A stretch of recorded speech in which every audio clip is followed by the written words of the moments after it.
अभिषेक श्रीवास्तव और आप देख रहे हैं लोकमत। आइए डालते हैं आज की खास खबर पर नजर। बड़ी से बड़ी खबर, जहां गगनयान के सफल परीक्षण पर केंद्रीय मंत्री जितेंद्र सिंह का बड़ा बयान। कहा, आज सफल परीक्षण के बाद गगनयान की लॉन्चिंग के अंतिम पड़ाव की ओर बढ़ रहे हैं। आज के सफल परीक्षण के बाद श्रृंखलाबद्ध तरीके से कुछ और परीक्षण किए जाएंगे। जिस प्रकार से किसी को अंतरिक्ष में भेजना महत्वपूर्ण है, उसी तरीके से उसे सुरक्षित वापस लाना भी व्यवस्था हो, इसको लेकर प्रशिक्षण किए जाएंगे। इसी के तहत गगनयान की लॉन्चिंग से पहले एक महिला रोबोटिक अंतरिक्ष में जाएंगे और उन्हें वापस सुरक्षित लाने की प्रक्रिया रहेगी। इसकी सफलता के बाद 2025 में एक एस्ट्रोनॉट गगनयान में जाएंगे। अंतरिक्ष के क्षेत्र में लगातार मिल रही सफलताओं को लेकर जितेंद्र सिंह ने कहा कि इसका श्रेय प्रधानमंत्री नरेंद्र मोदी को जाता है, क्योंकि 60-70 सालों से बंदिशों के चलते अपेक्षित परिणाम नहीं दे पाए थे और साधनों की भी कमी थी, लेकिन प्रधानमंत्री नरेंद्र मोदी के प्रयासों से ये सब आज सार्थक हुआ है।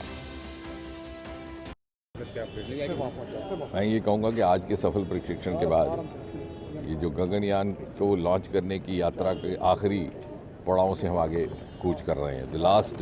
The first step in the last leg of the journey towards the launching of Gaganyaan. और आज का ये जो D1 करके हुआ है, टेस्ट व्हीकल D1 टेस्ट, उसकी कामयाबी के उपरांत एक श्रृंखलाबद्ध तरीके के साथ इस प्रकार के कुछ और टेस्ट किए जाएंगे। अब आज के टेस्ट व्हीकल के माध्यम से जैसे कि क्रू मॉड्यूल की इवैल्यूएशन हुई, टेस्ट व्हीकल की हुई, और साथ ही साथ एस्केप सिस्टम कि यदि आवश्यकता पड़े तो किस प्रकार हमारे अंतरिक्ष में गए हुए व्यक्ति बाहर सुरक्षित निकाले जा सकते हैं, आ सकते हैं, उस सारे।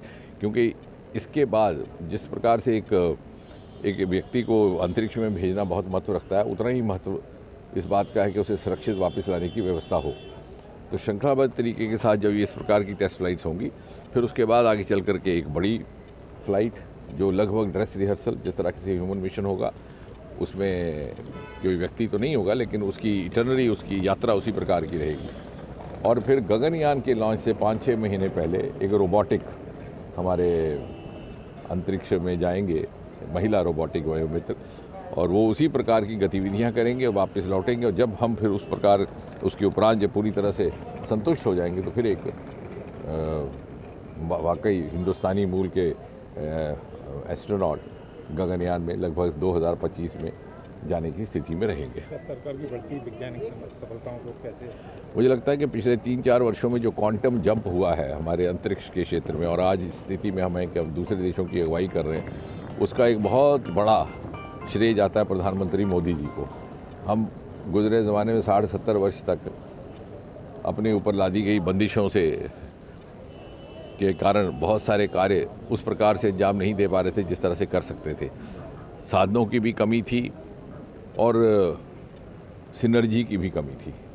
आज देखते ही देखते 3-4 वर्षों में 5-6 से बढ़कर के स्टार्टअप्स की संख्या 150 से अधिक हो गई। एंटरप्रेन्योर बन गए, इंडस्ट्री का वहाँ निवेश है, पब्लिक पार्टिसिपेशन है, और एक इंटेग्रेटेड सिनर्जाइज तरीके के साथ जब पूरा का पूरा देश होल ऑफ नेशन के अप्रोच से मोदी जी ने उस अनुकूलता का अभाव पूरा किया जो पहले शायद हमें हमारी प्रगति पर्याप्त तौर पर होने की में आड़ा आता था।